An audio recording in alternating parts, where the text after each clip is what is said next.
Hi friends, அஸ்ஸலாமு அலைக்கும். Welcome to my channel.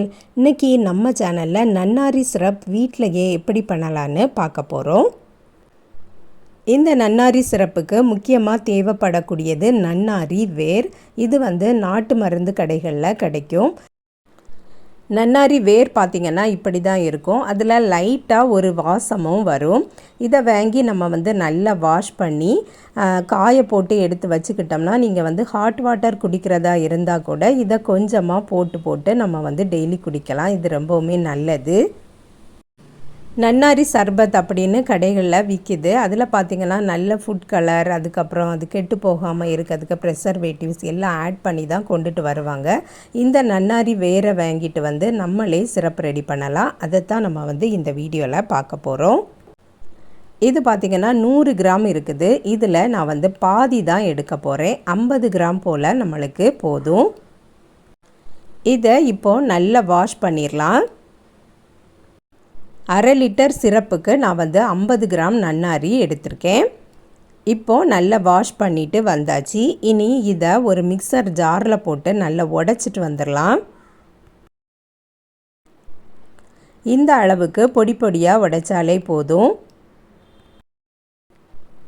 ஜாரில் உள்ளது எல்லாமே எடுத்து போட்டுட்டு இதில் 1 கப்பு தண்ணீரை ஊற்றி ஓவர் நைட் அப்படியே வச்சிடலாம்.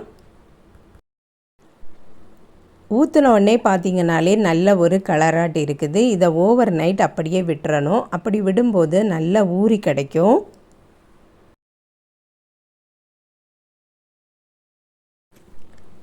இப்போ பார்த்திங்கன்னா மறுநாள் ஆயாச்சு. நல்ல ஒரு கலரில் இருக்குது. 1/2 லிட்டர் சிரப் நம்ம ரெடி பண்ண போகிறோம். நான் 3/4 லிட்டர் தண்ணீர் சேர்க்க போகிறேன். ஏற்கனவே 1 கப்பு ஊற்றிருக்கேன். இப்போ 1/2 லிட்டர் பாட்டிலில் ஃபுல்லாட்டு ஊற்றிருக்கேன். இன்னும் கொஞ்சம் கூட ஊற்றினோம்னா 3/4 லிட்டர் கரெக்டாக வந்துடும். ஏன் நம்ம 3/4 லிட்டர் அப்படி ஊற்றுறோம் அப்படின்னு பார்த்திங்கன்னா, இது இனி நல்லா கொதிக்க வைக்க போகிறோம். கொதிக்கும்போது இது இன்னும் நல்ல வத்தி கிடைக்கும். அந்த வேரோடையே அடுப்பில் வச்சுட்டு ஒரு 20 நிமிஷம் போல் நல்லா கொதிக்க வச்சிடலாம். ஸ்லோ ஃப்ளேம்லேயே வச்சுட்டாலே போதும். கொதிக்கும் போதே வீடு ஃபுல்லாக நல்ல ஒரு வாசமாட்டு இருக்கும். நல்ல கலரும் கிடைக்கும். இதில் நல்ல கலர் வேணும் அப்படின்னு நீங்கள் நினச்சிங்கன்னா ஒரு பாதி போல் பீட்ரூட்டை நீங்கள் ஆட் பண்ணலாம். கொதிக்கும் போதே ஆட் பண்ணலாம். 20 நிமிஷம் போல் கொதித்ததுக்கப்புறமா நான் எடுத்துட்டேன். இனி நல்லா ஃபில்டர் பண்ணணும். கிளாத் இருந்துன்னா கிளாத்தில் வச்சு கூட நீங்கள் ஃபில்டர் பண்ணிக்கிடலாம். நான் இதில் எந்த கலருமே ஆட் பண்ண போகிறதில்ல. இப்படி நல்ல ஃபில்டர் பண்ணினதுக்கப்புறமா கொஞ்சமாட்டு இருக்கும். அதுலேயும் கூட மறுபடியும் கொஞ்சம் தண்ணீரை ஊற்றி கொதிக்க வச்சு நம்ம தண்ணீராட்டு நம்ம குடிக்கலாம். இல்லைன்னா அதுலேயுமே நம்ம லெமன்லாம் ஊற்றி நம்ம குடிக்கலாம். இந்த சிரப்புக்கு இனிப்புக்கு நான் சீனி தான் எடுத்திருக்கேன். நீங்கள் நாட்டு சர்க்கரை வேணுன்னா கூட யூஸ் பண்ணிக்கிடலாம். சீனி பார்த்திங்கன்னா சம அளவு எடுத்துக்கிடணும். நான் 1/2 கிலோ சீனி எடுத்திருக்கேன். இதை நல்லா கரைச்சிடலாம்.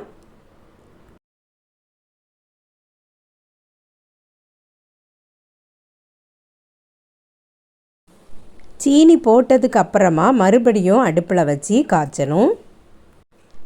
இந்த சிரப் எப்படி இருக்கணும் அப்படின்னா பிசு பிசுன்னு இருக்கணும். ரொம்ப நிறைய நேரம் போட்டுறவும் கூடாது. அது கிறிஸ்டல் மாதிரி ஆயிரும். நம்மளுக்கு பிசு பிசுன்னு இருந்தாலே போதும்.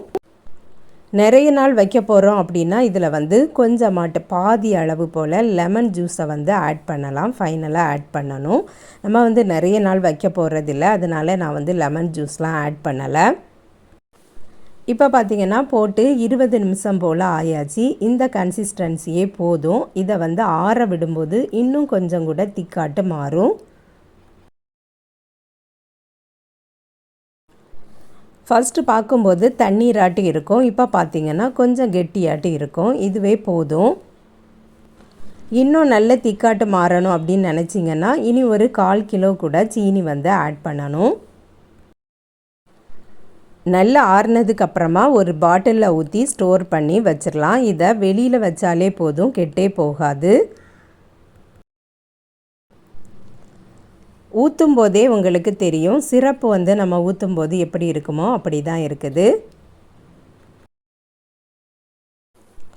தேவைக்கு தக்கன நம்ம வந்து அடிக்கடி செய்துக்கிடலாம். ஒரு 1/4 கிலோ போல் நாட்டு மருந்து கடைகளில் இருந்து நன்னாரி வேர் வாங்கினாலே போதும். அப்பப்போ நம்ம வந்து செய்துக்கிடலாம். எந்த ஒரு கலருமே சேர்க்காம இயற்கையான ஒரு கலரில் அப்படியே கிடச்சிருக்கு. உங்களுக்கு ஃபுட் கலர் வேணும் அப்படின்னு நினச்சிங்கன்னா நீங்கள் வந்து ரெட் ஃபுட் கலர் சேர்த்துக்கிடலாம். இல்லைன்னா இயற்கையாகவே இருக்கணும் அப்படின்னு நினச்சிங்கன்னா கொஞ்சமாக பீட்ரூட் பவுடராவது பீட்ரூட் துண்டாவது சேர்த்துக்கிடலாம். பீட்ரூட்டோட ஃப்ளேவர் வந்து வராது. என்கிட்ட இருந்துன்னா நான் வந்து சேர்த்துருப்பேன். என்கிட்ட இல்லை, அதனால் அதை வந்து நான் ஸ்கிப் பண்ணியிருக்கேன். நன்னாரி வந்து நல்ல வாசமாட்டு இருக்கிறதுனால இந்த பீட்ரூட்டோட ஸ்மெல் வராது. அவ்வளோதான் ஃப்ரெண்ட்ஸ், இந்த வீடியோ பிடிச்சிருந்தா லைக் பண்ணுங்கள், ஷேர் பண்ணுங்கள். நம்ம சேனலை இது வரைக்கும் சப்ஸ்கிரைப் பண்ணலைன்னா சப்ஸ்கிரைப் பண்ணிடுங்க. நெக்ஸ்ட் வீடியோவில் வேறு ஒரு ரெசிபியில் சந்திக்கிறேன். அஸ்ஸலாமு அலைக்கும்.